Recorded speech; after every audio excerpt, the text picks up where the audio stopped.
Good evening, everybody. Good to see you tonight. Thanks for being here on this. Well, it's not raining right now, but it's been a rainy spell. We're glad that you are able to brave the elements and come out tonight. We're continuing our character studies in the Old Testament, and tonight we're going to take, in these recent weeks, we've been trying to take two at a time, two that are closely related to one another. And tonight our study has to do with Sarah and Hagar, two women associated, of course, with Abraham. And we'll see what lessons we can learn from them. First question that our study guide asks is, what does the name Sarah mean?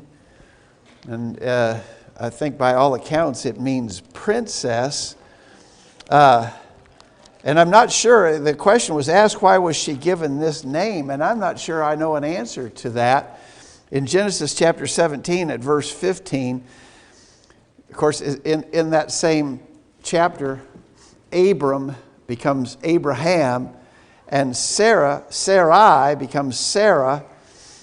Verse 15 of Genesis 17, God said to Abraham, "As for Sarai, thy wife, thou shalt not call her Sarai, but Sarah shall be her name. And I will bless her, and give thee a son also of her. Yea, I will bless her, and she shall be a mother of nations. Kings of people shall be of her." And I'm assuming that last expression is why. So she's going to be the mother of royal descendants. And so I guess in that sense, the affirmation princess would be appropriate, because she would be the mother of royalty that would descend from her. We know that was true, of course.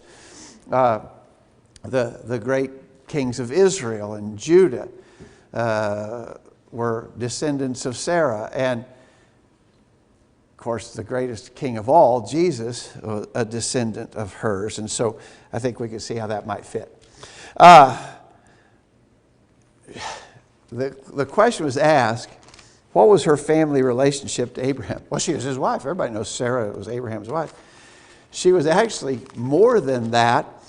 In one of two different episodes where Abraham and Sarah conspired to lie about their relationship, the explanation is given. Abimelech, king of Gerar, saw Sarah. She was beautiful. He took her to be a wife, but before anything could be consummated in that relationship, it was revealed to him that he had another man's wife. And so he questioned Abraham about this. In chapter 20, verse 10, Abimelech said to Abraham, "What sawest thou that thou hast done this thing?" And Abraham said, "Surely I thought, the fear of God is not in this place, and they will slay me for my wife's sake. And yet indeed she is my sister. She is the daughter of my father, but not the daughter of my mother, and she became my wife." And so they had agreed together to tell that Abraham and Sarah had agreed together to tell that they were brother and sister, which actually was halfway true, but she was his wife as well. So, this is a pretty good episode where we see the idea of half-truth being a complete lie. And we need to be on guard against that, because sometimes when we get in a tight spot, we might be tempted to do the same thing. Tell something that might be technically true, but it's told with the intended purpose of leading someone to a false conclusion. And that's what this was. Now, Wayne and I were talking about this just last week. So they had the same father, they had different mothers. They were half brother and sister. In our understanding, that would constitute an incestuous relationship, to be married, in that relationship to be married. Wayne has actually been dealing with this with some of the African brethren that he corresponds with. Why was it okay for them and it's not okay for us? Or to put the question very simply, why can't I marry my sister? What you thinking on? Wayne and I discussed this. We kind of think we had it figured out. How did that go, by the way, when you addressed it with those? It went well. Okay. Yeah. Okay. They accepted it very well. Okay. So how would you address that? Anybody? And then Wayne and I will grade your answer. What do you think? Monty, go ahead. At this point in history, as far as we know, God had given no law against it. Now, the law of Moses, 1,500 or 1,000 years from when this is, he's going to forbid that. But at this point, as far as we know, spiritually speaking, God hadn't given any law against it. Physically speaking, we don't do that in our culture now because of genetic anomalies that will combine and we'll have deformed or whatever children. And so we don't do it now because of that. It's probably still against the law in our country. I don't know if that kind of thing changes constantly.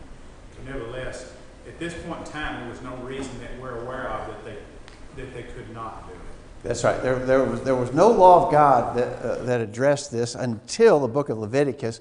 Well, God gave the law to Moses on Mount Sinai. You remember there was quite a long context where marriages between different relatives were forbidden. And so this kind of a marriage got legislated against when God handed down the law to Moses. I argue that today, the reason we wouldn't do it today is it's a form of fornication. It has become included in the broader definition of sexual sins under the big umbrella title fornication. It wasn't so before. God hadn't legislated on that before.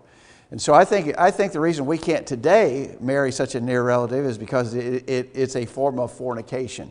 Specifically, it is incest. Wayne, add to that.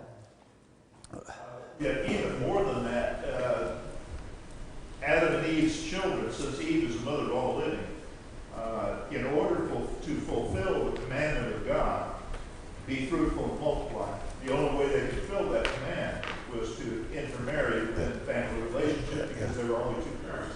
Yeah. So it was actually commanded by God as he told Adam and Eve to be fruitful and multiply and fill the earth. That's a good point. It was actually that was actually commanded because if they're going to be fruitful and multiply, the only way they could do that is to marry such near relatives. And it never became forbidden until God gave the law to Moses. And then I think it came to be, that definition of incest came to be understood from then forward. Wade? Even though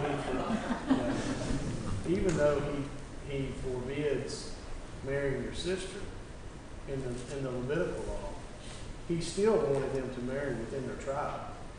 So, yeah, well, that's a different thing, though. Yeah, I know, but I'm just saying, but that's still close relatives, though. Yeah. We're talking about genetics. Jamani was talking about genetics. So, he still wanted them to marry within their tribe, and that in their immediate. I don't know how far down it was. I have to go back and look at the law, but I think I don't think it was forbidden past the immediate family. Like first cousins could still marry. Yeah, I think it was, you can't marry a daughter, you can't marry an aunt, you can't marry, I'd have to go back to and see that. But I know people within the last generation that have married their first cousin. Yeah. There's a joke about that. I'll save it for later. Okay, so she was his half-sister. She was truly a half-sister, same father, different mothers. The question is asked, what was her impairment? What was her physical issue? Chapter 11 of Genesis at verse 29. Chapter 11, verse 29.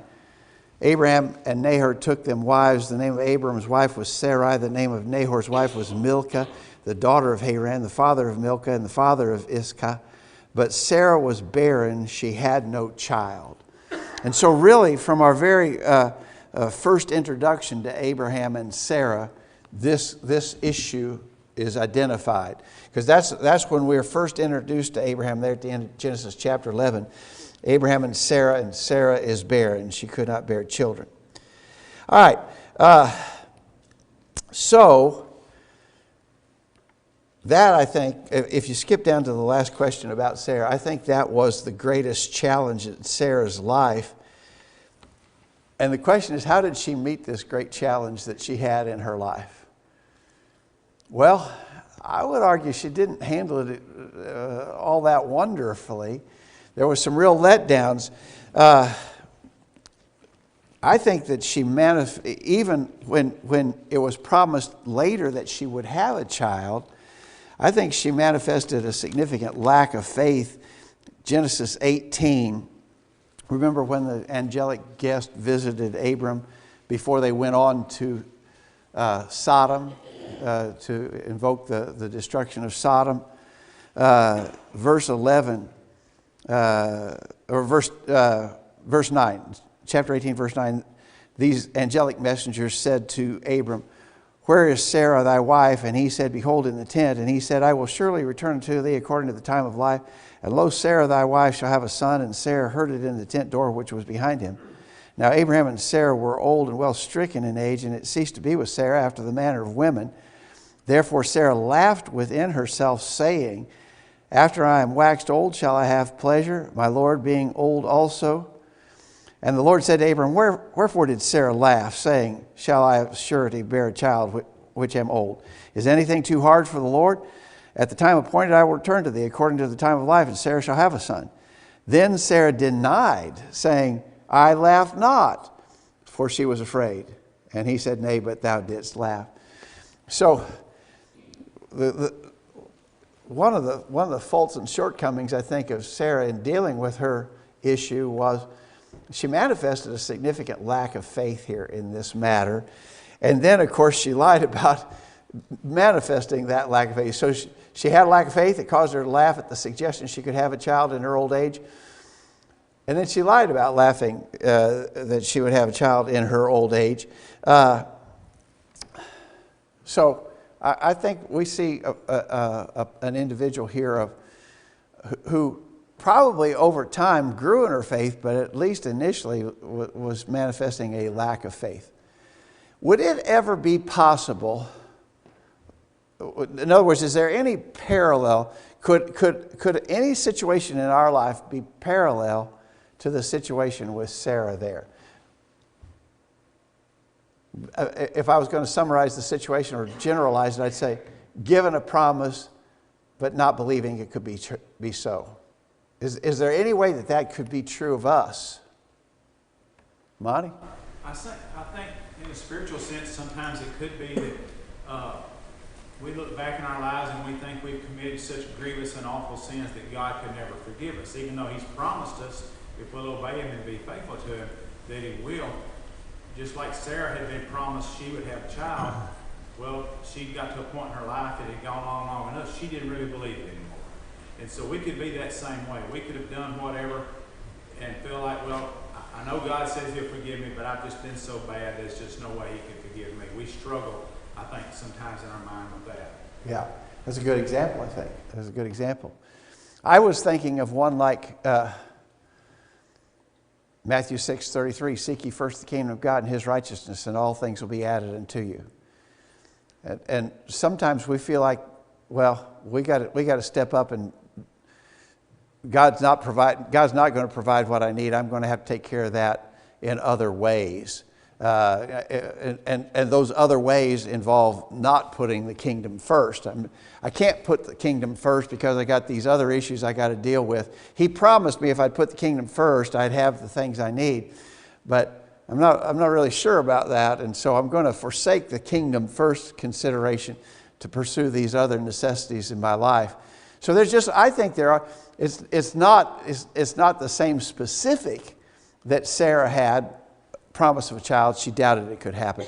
But God makes promises to us, and when we manifest a lack of faith and doubt that He will do what He promised to do for us. Monty's example, I think, is excellent. He said He'd forgive us if we meet His conditions. If we feel like He hasn't or won't, then we're lacking faith. So I think we can learn from Sarah in that. So one of her, Wayne. No, I said Wayne. Oh, you did? Yeah. One of the hallmarks of inspiration, of course, showing the flaws of the heroes of faith. Sarah was included in Hebrews 11, hero of faith. Listen, but we draw, at least I do, a lot of comfort from the fact that these heroes of faith had flaws. Yeah. And we can identify with people that have flaws because we are so flawed. Yeah. And so it gives me a great deal of encouragement to read about the flaws of these great people of faith in the Old Testament. That they aren't super saints, don't walk around with a cape with a big S on their chest. Yeah. That they're just like I am. I think that's a great point. Wayne mentioned two things that I think really are valuable. One is, if the Bible was written by mortal men, then mortal men would not have revealed the flaws of their heroes and heroines. They would have made them perfect. The fact that we see flaws in a character like Sarah, and yet she's held up as an example of faith in Hebrews 11 and elsewhere. I was thinking of 1 Peter chapter 3, verses 5 and 6, where she's held up as an example for wives in regards to submitting to their husbands. And so, the fact that we see that the inspired record includes the flaws of its heroes and heroines, I think, as Wayne said, it's a subtle sign of inspiration. But as he also mentioned, we see these people, they're not perfect, and yet God still holds them up for us as examples, indicates that God, it's just a great indication of God's capacity for long-suffering and patience and forgiveness. Monty? I think it also shows us that even though Sarah at this point was struggling and stumbled some, God still kept his promise. So God keeping his promises, especially if they're unconditional promises, which some of them are, doesn't depend on our faithfulness or our super spiritual status or something like that. God's going to keep his word no matter what. And so it helps us to know that he's going to do that. And when we mess up, he can and will come back and forgive us, and we can be restored into faithful service once again. Just like Sarah's held up later on as being a faithful servant. Okay. So one of the terrible flaws, I think, of Sarah is how she treated Hagar, and we're going to talk about Hagar here in a minute. But overall, if you were going to rate Sarah as how would you put her on a scale of servants of God, examples of faithfulness? I mean, how would you rank Sarah? What grade would you give her? Anybody? Nobody wants to give a grade. What would you say? A minus. Wayne says A minus. Wade? I mean, I think she was obviously a heroine of faith. The Bible, I think, mentions it. But, we get such small glimpses. This woman lived to be very old. Good point. And we get such small glimpses of her life. But overall, it seems like the Bible gives her a favorable rating because of the examples it's used. Now, I mean, even David, who the Bible says is a man after God's own heart, he committed sin. Yeah. And we get glimpses into his sin too. So, I mean, I think you make a really good point. So, out of a long-lived life, we have just a relatively few glimpses into episodes that involve Sarah. Unfortunately, we see some flaws in those few incidences in her life. But as you say, in regards to a whole long life that she lived, our perspective may be flawed because we highlight those things versus all these many other years where she no doubt did great good. Good point, I think. Good point. Josh. Abraham and Sarah at this point didn't know these three men. They saw them, they invited them into their house, and then for a guy that they never met before to say, hey, this time next year you're going to have a baby. Yeah. It's really not out of the question for Sarah at her age to laugh. I mean, she could have laughed and probably laughed in her face. And then later on it's revealed that, this is going to happen through God. Honestly, would we have a different reaction than Good point. Sarah does? Good point. We hold her to a pretty high bar. That we know the whole story. She doesn't know the whole story. Yeah. Good point. Good point. All right. So the other issue in the life of Sarah that we deal with is how she treated the handmaid Hagar. So let's go to chapter 16. In chapter 16, we're introduced to Hagar. Sarai, Abram's wife, bare him no children, and she had a handmaid, an Egyptian, whose name was Hagar. Okay, so there we're introduced to Hagar. Now, the question is further asked, what does her name mean? And I don't know what you found. I found several possible meanings that all seem to be sort of related. Forsaken, sojourner, put to flight, dragged away. All of those, this I think is another one of those instances where the name came to mean that because of what actually happened to her. I don't know what the name might have meant when her mother named her Hagar, but the name came to mean what happened to her through this treatment of Sarah. She was forsaken. She was put to flight. She was dragged away.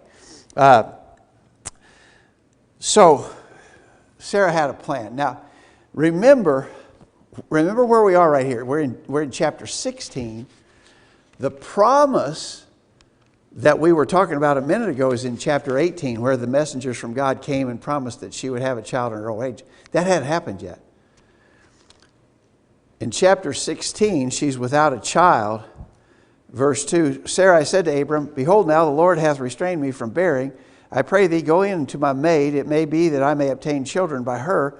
And Abram hearkened to the voice of Sarai. And Sarai, Abram's wife, took Hagar, her maid, the Egyptian, after Abram had dwelt 10 years in the land of Canaan, and gave her to her husband Abram to be his wife. So, Sarah decides she's got to come up with plan B. Because plan A hasn't worked. Plan A is that she would have a child of her own, and she's not. It's just not happening. And so she devises plan B. I'll give her my handmaid Hagar, and maybe in a representative fashion, I can have children through her, my handmaid. What's wrong with that? Because the Genesis 18 promise of those messengers from God hadn't happened yet. So what's wrong with her stepping in with this alternate plan? Well, Wayne? God hasn't done it. Yeah. It's been at least 10, well, she dwelt in the land 10 years, so at least 10 years, probably closer to 15, since the promise was originally given to her. And so, how would we react if we had a promise and not given a time frame, and it's 15 years later and still nothing happened? Exactly right. So the Genesis 18 promise hadn't been made yet, but there was a promise on the table already going back to Genesis 12. The first verses of Genesis 12, remember there was a threefold promise to Abraham. Your descendants will become a great nation. They'll occupy a land. Through thy seed shall all nations of the earth be blessed. So it was already promised that Abraham was going to have seed or have descendants. And so for her to intervene here with the idea, well, I'm going to have to do something. Nothing's happening here. I'm going to have to do something. I'm going to give him my handmaid. Again, that... Okay, 86 years old. So, but again, it's a lack of faith on her part. She's not patiently awaiting the promise of God. So, what happens is, verse 4, Abram went into Hagar, she conceived, and when she saw that she had conceived, her mistress was despised in her eyes. So the result of this was not happy, almost immediately from the get-go. So here, and I don't know, I guess there'd be some speculation involved. Why would Hagar despise Sarah now? Monty? The word despise, we tend to look at it one way, but it could be, it's just she looked down on Sarah now. And she felt a sense of superiority. Look, you've been with Abraham all this time, and you haven't managed to have a baby yet. Look at me, we just now got together, and I'm already with child. So I'm superior to you, I'm better than you, however you want to look at that. So she had a sense that Sarah didn't measure up. And you're not as good as a slave girl is. Yeah, I think you're right. I think that is the gist of it. So this immediately destroyed the relationship between Sarah and Hagar. And this is another question from the Old Testament times. Why did God allow plural marriages or polygamy back in those times? And I suppose this may be the next question you have to be ready for, Wayne. Why can't I have 5 wives?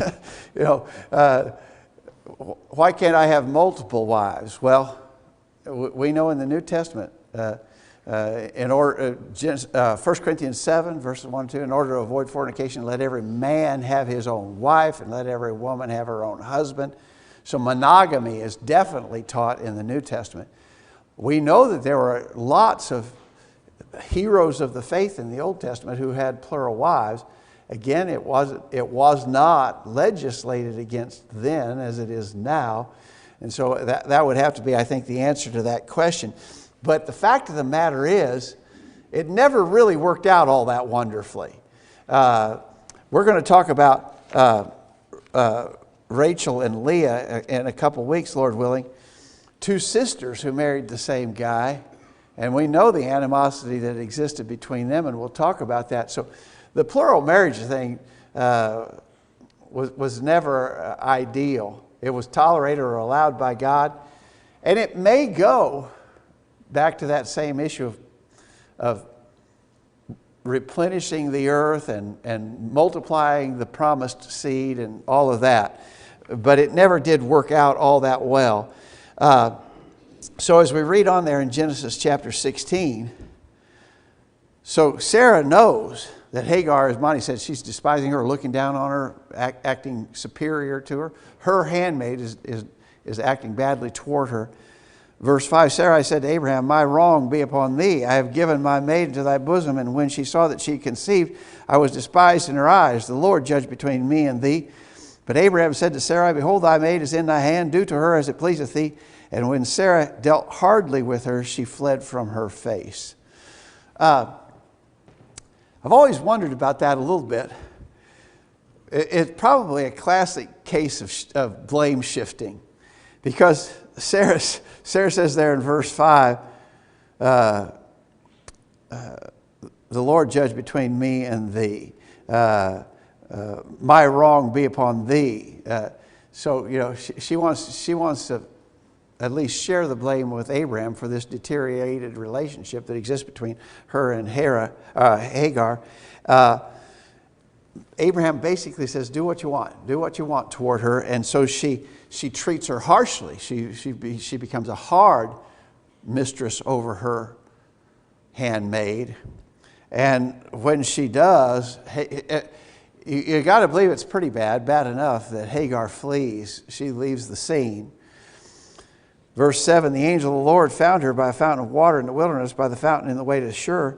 And he said to Hagar, Sarah's maid, whence comest thou, and whither wilt thou go? And she said, I flee from the face of my mistress Sarai. And the angel of the Lord said to her, return to thy mistress, and submit thyself under her hands. And the angel of the Lord said unto her, I will multiply thy seed exceedingly, that it shall not be numbered for multitude.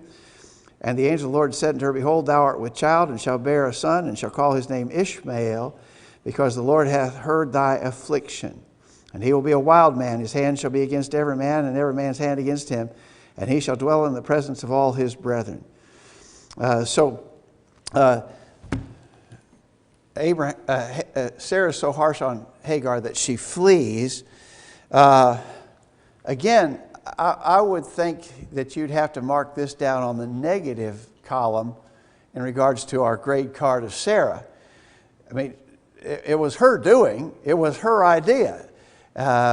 When it didn't work out well, she tries to shift blame to Abraham, and then she treats Hagar in a harsh fashion. Hagar flees, and again, she's with child, but the child hasn't been delivered yet, and the child that she bears will come to be known as Ishmael.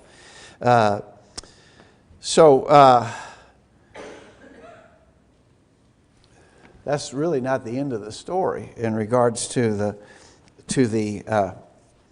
Hagar-Sarah situation. She went back and she dwelt with him, and the child was born. And it was years later, I think on the order of, I have to do my figuring, but I think it was on the order of 15 years later. Go to chapter 21.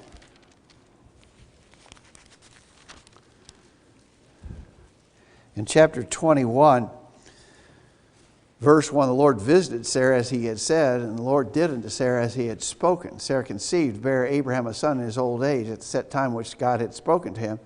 Abraham called the name of his son that was born to him, whom Sarah bare to him, Isaac. And Abraham circumcised his son Isaac, being 8 days old, as God had commanded him. And Abraham was 100 years old when his son Isaac was born to him. And Sarah said, God hath made me to laugh, so that all that hear will laugh with me. Now, I think this is a different kind of laughing. This is the laughter of rejoicing, not a laughter of doubt. And she said, who would have said to Abraham that Sarah should have given children suck? For I have borne him a son in his old age. And the child grew and was weaned, and Abraham made a great feast the same day that Isaac was weaned. And Sarah saw the son of Hagar the Egyptian, which she had borne to Abraham, mocking. Wherefore she said to Abraham, cast out this bondwoman and her son, for the son of the bondwoman shall not be heir with my son, even with Isaac. And the thing was very grievous in Abraham's sight because of his son. And God said to Abraham, let it not be grievous in thy sight because of the lad and because of the bondwoman. And all that Sarah has said to thee, hearken unto her voice, for in Isaac shall thy seed be called. So Sarah, in this episode, a great feast thrown for the day which Isaac was weaned, and we know that the children the children would have been older in the time of weaning than is typically so today. Look in Galatians 4.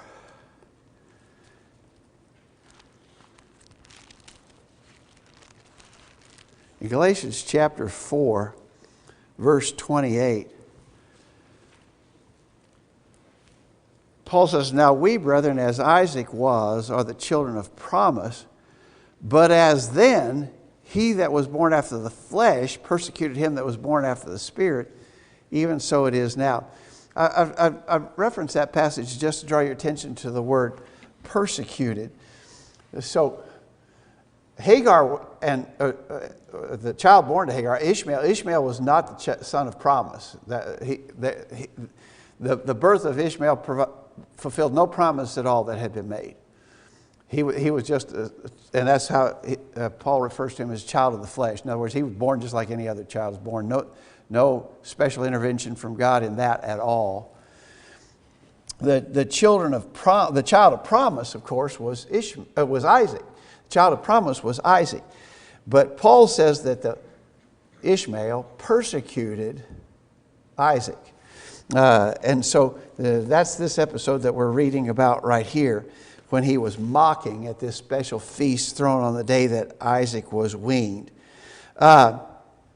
So Sarah is distraught over this, and she wanted Hagar and the child cast out. She didn't want them to have anything to do with being an heir of Abraham. Abraham was distressed by it. I mean, and I think this speaks to the character of Abraham. He saw his parental duty. He accepted it. And it was a grievous thought to him to cast out Hagar and his son Ishmael. But a promise is made, verse 13, also of the son of the bondwoman I will make a nation, because he is thy seed. Abraham rose up early in the morning and took bread and a bottle of water and gave it to Hagar, putting it on her shoulder and the child, and sent her away. And she departed and wandered in the wilderness of Beersheba. And the water was spent in the bottle, and she cast the child under one of the shrubs. And she went and set her down over against him a good way off, as it were a bowshot. For she said, let me not see the death of the child. And she sat over against him and lifted up her voice and wept. And God heard the voice of the lad. And the angel called to Hagar out of the heaven and said to her, what aileth thee, Hagar? Fear not, for God hath heard the voice of the lad where he is. Arise, lift up the lad, and hold him in thy hand, for I will make him a great nation. And so on it goes. Now, You know, when you read that, the way it's worded there in the Genesis account almost makes it seem like he's still a baby. She took the baby and threw it under a bush. He's a teenager at this point. He's an adolescent child. But again, Abraham didn't want to do what he did, but he did it at the insistence of Sarah. God said, go ahead with what Sarah has asked you to do. But again, I think you would mark that down in regard to Sarah as a negative in regards to her character. But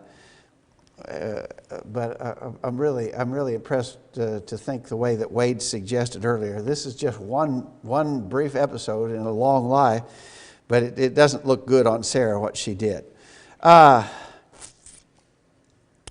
So the promise is renewed to Hagar that he is going to be, that he would be the father of a great nation of people. And we know that he did so become. A lot of the Arab tribes, even to this day, claim their lineage all the way back to Ishmael. Any thoughts or comments on any of that we should add in here? The last question on that study sheet was, what became of Hagar? And I guess the answer is, we really don't know any more beyond this as to what happened to Hagar.